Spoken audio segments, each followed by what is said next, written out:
चीन यांच्यामध्ये सीमारेषेवरून आता तणाव निर्माण झालेला आहे। आजही यामध्ये भारत आणि चीन मध्ये चकमक देखील झाली आहे आणि त्यामध्ये भारताचे एक अधिकारी, कमांडिंग ऑफिसर आणि त्याचबरोबर 2 सैनिक हे शहीद झालेले आहेत। तसंच चीनचे देखील 5 सैनिक जे आहेत ते आपण ठार केले असा दावाही केला जातोय। या सगळ्या घडामोडींसंदर्भामध्ये आज आपण बोलणार आहोत। आपल्यासोबत आहेत निवृत्त कर्नल अभय पटवर्धन आणि आंतरराष्ट्रीय अभ्यासक विजय खरे सर आपल्यासोबत या चर्चेमध्ये जोडले गेलेले आहेत। सगळ्यात आधी अभय सर तुमच्याकडे येते मी।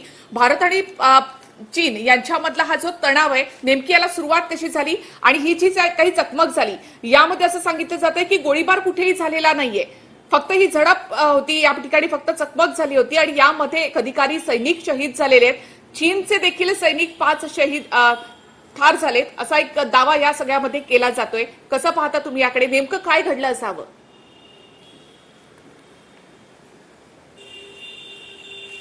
जुने एक्सपिरियन्सेस आहेत अशा बाबतीतले, कारण मी तवांगमध्ये माझी युनिट कमांड केली होती, तिथे मी चीनच्या विरुद्धच होतो आणि अशीच प्रकारची आम्ही ॲक्शन घेतली होती। ज्या वेळेला डिएस्केलेशन होतं किंवा एका पर्टिक्युलर जागेवरनं जेव्हा सैन्य मागे घेतलं जातं त्यावेळेला तिथे दोन्ही सैन्यांचे अधिकारी उभे असतात आणि बाकीचे लोक आपल्या ठिकाणी परत जायला सुरू करतात, परत जाणं सुरू करतात। असंच काहीसं या भागामध्ये झालं असावं। जे व्हिडिओज मी मगाशी पाहिले आणि आपल्या चॅनेलवर बोलताना मी तेव्हा सांगितलं होतं की हे फायरिंगचं प्रकरण नाही आहे, कारण गलवान खोरं हे इतकं छोटं आहे की तिथे फायरिंग करण्यामध्ये काही स्कोपच नव्हता। त्यामुळे जी बातमी मिळते ती अशी आहे की चीनी सैन्य जेव्हा परत जात होतं रात्रीच्या वेळेला, त्यावेळेला त्याच्यापैकी 2-3 जणांनी त्यांच्यापाशी ज्या पहारी आणि रॉड्स होते ते उचलून ते भारतीय जे लोक त्यांच्यावर नजर ठेवून होते त्यांच्यावर धावले आणि त्यांना त्याची मारहाण केली आणि त्यांचे आपल्या युनिटचे जे लोक होते त्यांनी सुद्धा त्यांना मारहाण केली। ही मारहाण जवळपास 2 ते 2.5 तास चालली आणि त्याच्यानंतर सकाळच्या वेळेला त्याच्यामध्ये डिसएंगेजमेंट झाली आणि मग वाटाघाटी सुरू झाल्यात। तर सांगण्याचा मतलब असा की अशा गोष्टी होत असतात। हा एक माथेफिरू प्रकार होता। तुम्हाला आठवत असेल की राजीव गांधी जेव्हा श्रीलंकेमध्ये गेले होते तेव्हा शांती सेनेपैकी एका सैनिकाने त्यांच्यावर रायफलचा बट उगारला होता। ते त्यावेळेला पंतप्रधान होते। तर माणसाच्या डोक्यात केव्हा काय फितुरी येईल हे सांगता येत नाही आणि त्यामुळे त्या माणसांनी हे सुरू केलं असेल, ज्याला आम्ही रोग एलिमेंट म्हणतो, अशा रोग एलिमेंटनी भारताच्या सैनिकांवर हल्ला केला आणि त्यांना मारहाण केली। आणि खबर अशी आहे की हे जे लोक आहेत दे सकम टू देअर इंजुरी, म्हणजे आपल्या जखमेमुळे ते मरण पावले, तिथे काही बाकीचं झालेलं नाही आहे। काही दिवसापूर्वीच सिक्कीमच्या साईडला जेव्हा अशीच चकमक झाली होती त्यावेळेला आपल्या इथल्या एका सेकंड लेफ्टनंटनी त्यांच्या ऑफिसरच्या नाकावर गुद्दा मारला तर त्याचं नाक फोडलं होतं। तर त्याच प्रकारचा हा झाला, फक्त थोड्या मोठ्या प्रमाणामध्ये झालेला आहे। झाला तो प्रकार अतिशय दुर्दैवी आहे। कमांडिंग ऑफिसर गेला, त्याचे 2 जवान गेले, म्हणजे त्याचे एस्कॉर्ट असणार ते आणि रेडिओ ऑपरेटर असणार, पण ते जे गेले ते अतिशय दुःखाची गोष्ट आहे।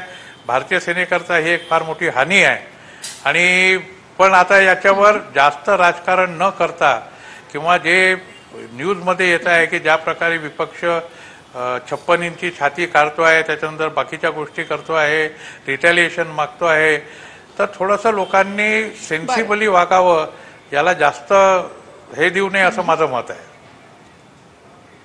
बर, आपल्या सोबत आता निवृत्त लष्करी अधिकारी मोहन कापशीकर सर आणि त्याचबरोबर संरक्षण तज्ञ सतीश ढगे सर देखील सहभागी झालेले आहेत। मोहन सर, तुमच्याकडनं मी रिॲक्शन घेते यावर।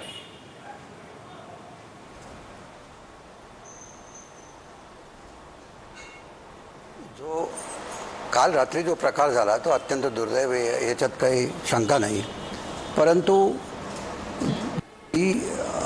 ज्या वाटाघाटी चालल्या होत्या आणि ज्याप्रमाणे भारतीय सैन्य आणि चिनी सैन्यांनी 2 किलोमीटर माघार घेण्याबद्दल डिक्लेरेशन झालं होतं आणि अशा परिस्थितीत हा प्रकार झाला, याला आपण जसं याच्या आधी सांगण्यात आलं की एखादा दुर्दैवी प्रकार आहे आणि रोग एलिमेंट आहे असं असण्याची शक्यता जरूर आहे।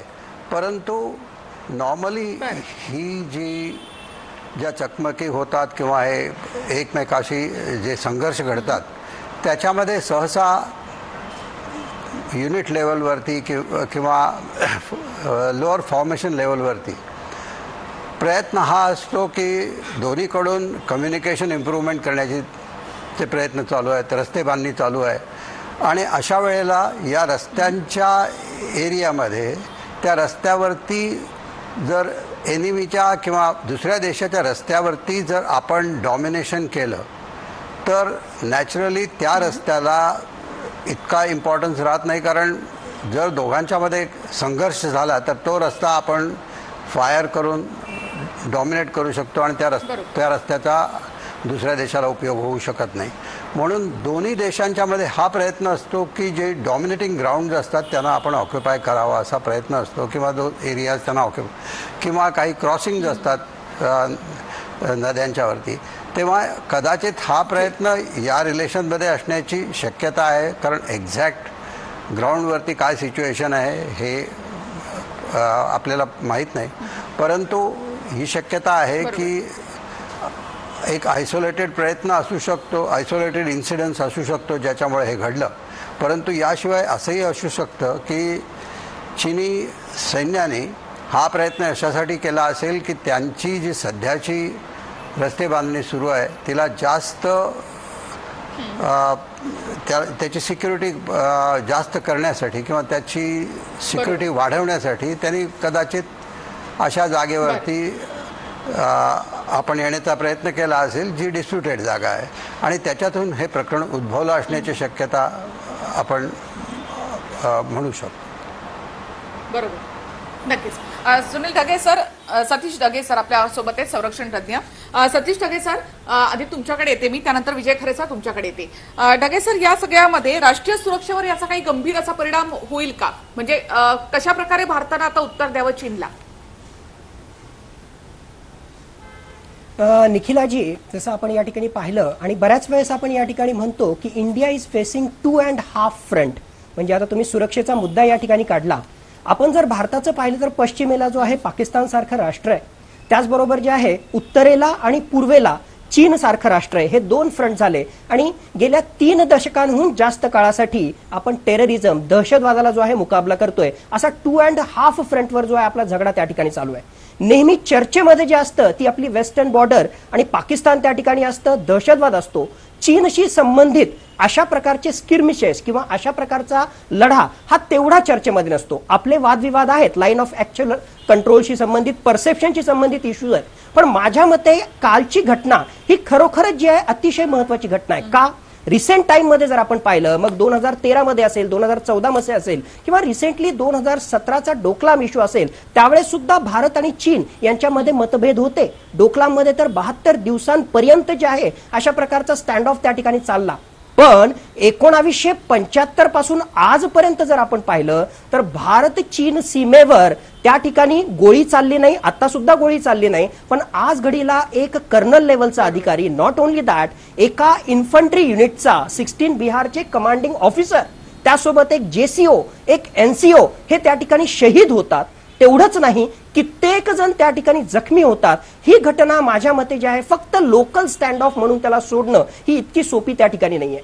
खरं म्हटलं तर जसं आपल्याही चॅनलवर त्या ठिकाणी दाखवतायत आणि एक्सपर्ट त्या ठिकाणी सांगतायत, बिलकुल त्याच्यामध्ये जे मुद्दा आहे, चायना जो आहे तो कधीच स्टँड अलोन ऍक्शन करत नसतो. म्हणजे ही फक्त एक लोकल घटना त्या ठिकाणी नाहीये. मग तैवान असेल, हाँगकाँग असेल, साऊथ चायना सी मधले जे आहेत वेगवेगळे इश्यूज असतील, आणि त्याहून महत्वाचं BRI, बेल्ट रोड इनिशिएटिव्ह, पाकिस्तानच्या मदतीनं चायना पाकिस्तान इकॉनॉमिक कॉरिडॉर आणि त्याच्याशी संबंधित आर्थिक हितसंबंध, या सगळ्या गोष्टींचं कोरिलेशन त्याच्यासोबत आहे. आणि सगळ्यात महत्वाची घटना, त्या ठिकाणचं जे इन्फ्रास्ट्रक्चर बिल्डअप आहे, मागच्या काही महिन्यांमध्ये, काही वर्षांमध्ये आपण आपल्या बाजूला, LACच्या आपल्या बाजूला अतिशय चांगल्या रीतीचे रस्ते आणि त्याचबरोबर एअर ग्राउंड स्ट्रिप हे आपण त्या ठिकाणी तयार करतोय. आतापर्यंत चायनाला 1962च्या युद्धानंतर जो कुठेतरी एक छुपा ऍडव्हान्टेज मिळत होता, अशा प्रकारचे इन्फ्रास्ट्रक्चर बिल्टअप मिळाल्यामुळे कुठेतरी चायनाचा पोटशूळ उठलेला आहे आणि त्याचाच सगळ्यांचा परिपाक म्हणजे अशा घटना होत आहेत. त्याच्यामुळे आजची घटना ही माझ्या मते फक्त एक घटना नाहीये. दुर्दैवाने भविष्यामध्ये सुद्धा अशा प्रकारच्या घटना होत राहतील आणि त्याच्यासाठी आपण पूर्णपणे सुरक्षेच्या दृष्टीने तयार राहायला हवं. नक्कीच. नक्कीच. विजय खरे सर, तुमच्याकडे येते. आंतरराष्ट्रीय पातळीवर याचे सगळे काय नेमके परिणाम होतील? चीनकडून जो कांगावा केला जातो की भारतानं सीमारेषा ओलांडली आणि हे सगळं कृत्य हे भारतानंच केलं, हे दाखवण्याचा जो चायनाचा प्रयत्न आहे त्याला कितपत प्रतिसाद बाहेरून असा मिळेल असं वाटतं? त्यानंतर कोरोनाच्या पार्श्वभूमीवर भारत, चीन, रशिया यांच्यामध्ये व्हिडिओ कॉन्फरन्सिंगद्वारे एक चर्चा देखील होणार आहे, तर यावर याचा काही परिणाम होईल? आंतरराष्ट्रीय काय नेमका परिणाम होईल याचा?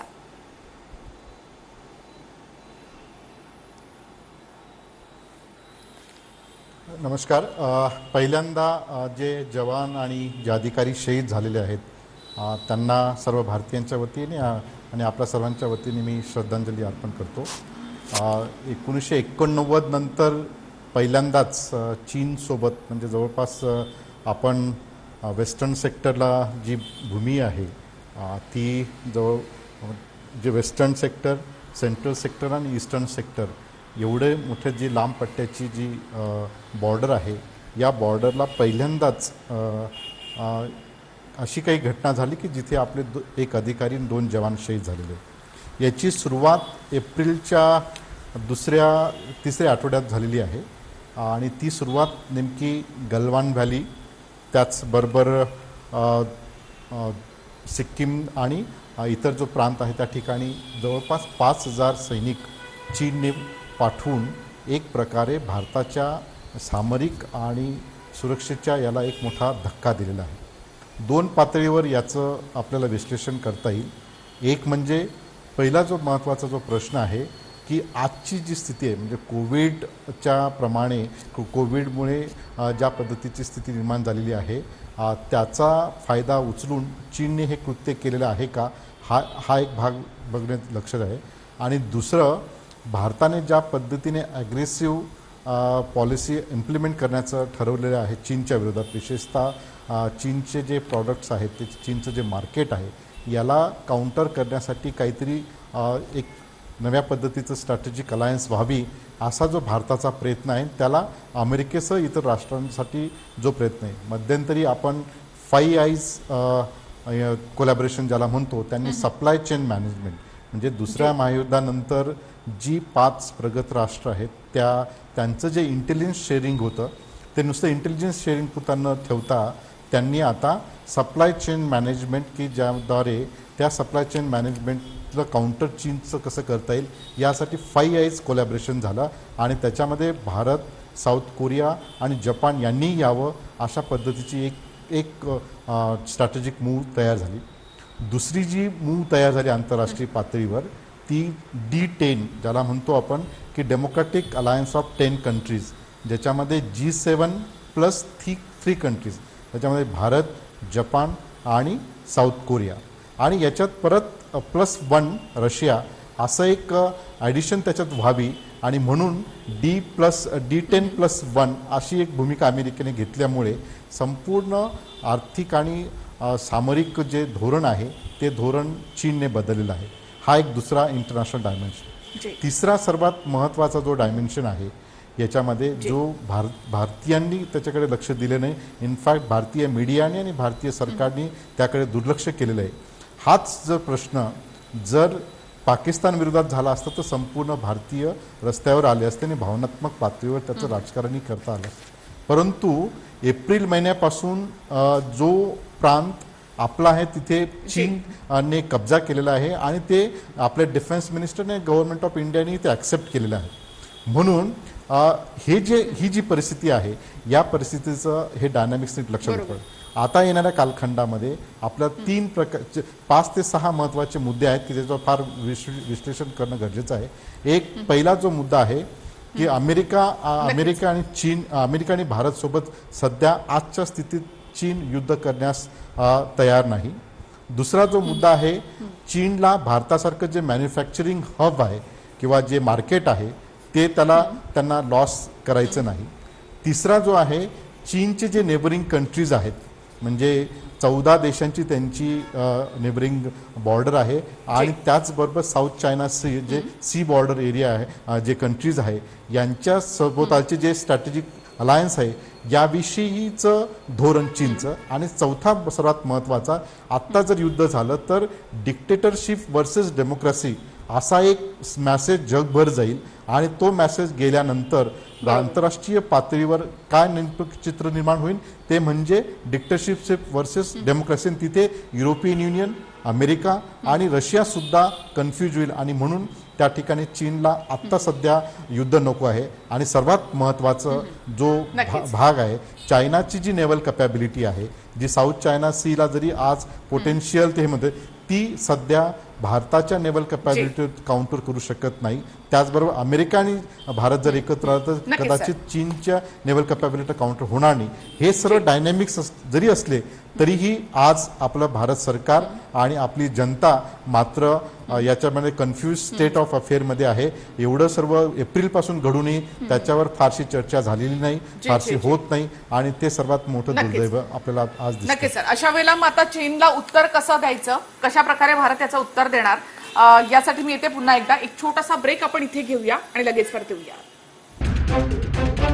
ब्रेक नंतर एक महत्त्वाची बातमी आहे. चीन सोबतच्या संघर्षावर सर्वपक्षीय बैठक बोलवा अशी मागणी काँग्रेसकडून करण्यात आली आहे. काँग्रेसनं ही मागणी केंद्र सरकारकडे केली आणि सरकारनं वस्तुस्थिती सांगावी असंही काँग्रेसनं म्हटलेलं आहे. कर्नल आणि 2 जवानांचा मृत्यू हे धक्कादायक आहे आणि याची माहिती देशाला असायलाच हवी असं काँग्रेसनं म्हटलेलं आहे. 3 सैनिकांचा मृत्यू हा राष्ट्रीयदृष्ट्या देखील एक चिंताजनक बाब आहे. राष्ट्रीय सुरक्षेवर याचा गंभीर परिणाम होऊ शकतो असं काँग्रेसनं म्हटलेलं आहे आणि या संदर्भात सर्वपक्षीय बैठक बोलावण्याची मागणी केली आहे.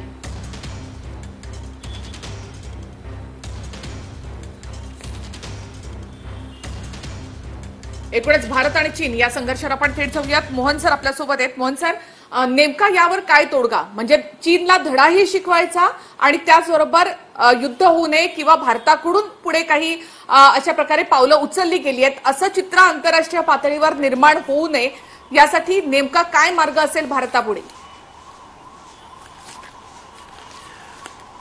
सध्या याच्यामध्ये बॅकग्राऊंड अशी आहे की पूर्वीची जी हिस्ट्री इंडियन भारत आणि चायनामधली जी 1962ची जी हिस्ट्री होती आणि त्याच्यानंतर नथुलामध्ये जो कॉन्फ्लिक्ट झाला होता सबसिक्वेंटली आणि सध्याची जी परिस्थिती, या तिन्हीमध्ये पुष्कळ अंतर आहे. भारताची सध्याची तयारी चायनाला तोंड देण्याची ही अत्यंत उत्कृष्ट आहे आणि हे चायनीज गव्हर्नमेंटलाही माहिती आहे. परंतु चायनाचं बेसिकली एम हे असतं की जी छोटी राष्ट्र आहेत किंवा लहान देश आहेत त्यांना पेरिफरीवरती, म्हणजे चायनीज बॉर्डर आणि इंडियन बॉर्डरच्या पेरिफरीवरची जी स्वतंत्र छोटी राष्ट्र आहेत त्यांना डॉमिनेट करण्यासाठी चायना नेहमी आपला स्ट्रॉंग आर्म दाखवण्याचा प्रयत्न करतो आणि हा त्याच्यातला एक भाग असतो जरूर. आणि दुसरी गोष्ट आहे की चायना आपली स्ट्रॅटेजिक पोझिशन आणि tactical position on the border improve करण्याची त्यांची नेहमीच परमनंट पॉलिसी आहे आणि त्याप्रमाणे ते नेहमीच वागत असतात आणि त्या दृष्टीने त्यांनी हा प्रयत्न गेली 2-3 वर्ष चालू ठेवलेला आहे. आणि त्याचं कारणही असं आहे की आपली ही जी तयारी आहे त्याच्याकडे पाहता चायनाला असं वाटतं की भारताची जी तयारी आहे त्याच्या रिलेशनमध्ये त्यांची तयारी त्यांना त्याच थोडीशी ठेवायला हवी, म्हणून त्यांनी ही तयारी चालू ठेवलेली आहे. अशा परिस्थितीत हे छोटे मोठे संघर्ष होणं शक्य आहे आणि होतील. आणि त्याच्यासाठी असं आपल्याला वाटण्याची जरूर नाही की त्याच्यातून काही एक फार मोठं युद्ध निर्माण होईल, कारण सध्याची जी इंटरनॅशनल सिच्युएशन आहे किंवा सध्याची जी इकॉनॉमिक रिलेशन्स आहेत इंडिया आणि चायनामध्ये, त्यामुळे असं होणं फार म्हणजे याची शक्यता फार कमी वाटते. आणि सध्याची जी ही परिस्थिती निर्माण झालेली आहे याला तोंड देण्यासाठी आपल्याला एकतर इंटरनॅशनल लेवलवरती चायनावरती प्रेशर बिल्ड करायचं आहे आणि ते एक सध्याच्या परिस्थितीत भारत ते करण्याच्या पोझिशनमध्ये आहे. आपली international relations with the super powers, even with USA किंवा रशिया यांच्या बरोबर फार उत्तम आहेत. शिवाय सध्या भारताची जी इकॉनॉमिक परिस्थिती आहे आणि त्यांची जी इकॉनॉमिक रिलेशन्स चायनावर बिल्डअप होत आहेत, त्यांचे जे मॅन्युफॅक्चरिंग युनिट्स इथं आहेत किंवा जे मोठी आपले इतकी मोठं मार्केट चायनाला आपल्याकडे अवेलेबल आहे, जर त्याच्यावरती जर आपलं युद्ध सुरू झालं तर त्याच्यावरती मोठा परिणाम चायनाच्या इकॉनॉमीवरती होण्याची शक्यता आहे. हे चायनीजनाही माहिती आहे, म्हणून याचं एस्केलेशन होणार नाही त्यामुळेच चायना अशा निश्चितच. प्रकारचं परंतु पाऊल उचलायला धजावणार नाही. मात्र इथे पंतप्रधानांनी सुद्धा म्हटलेलं आहे की चोख उत्तर, चीन ज्या प्रकारे कारवाई करेल तशीच कारवाई भारत त्याला चोख प्रत्युत्तर देईल, असं पंतप्रधानांनी देखील म्हटलेलं आहे. म्हणजे भारतानं देखील आपली ताठर भूमिका या ठिकाणी कायम ठेवलेली आहे. खूप खूप धन्यवाद तुम्ही या चर्चेमध्ये सहभागी झालात त्याबद्दल. वेळेअभावी आपल्याला इथे थांबावं लागतं, मात्र तुम्ही या चर्चेत सहभागी झालात, खूप छान माहिती या ठिकाणी सांगितली, त्याबद्दल खूप खूप धन्यवाद. या चर्चेमध्ये आपण इथे थांबूयात. नमस्कार.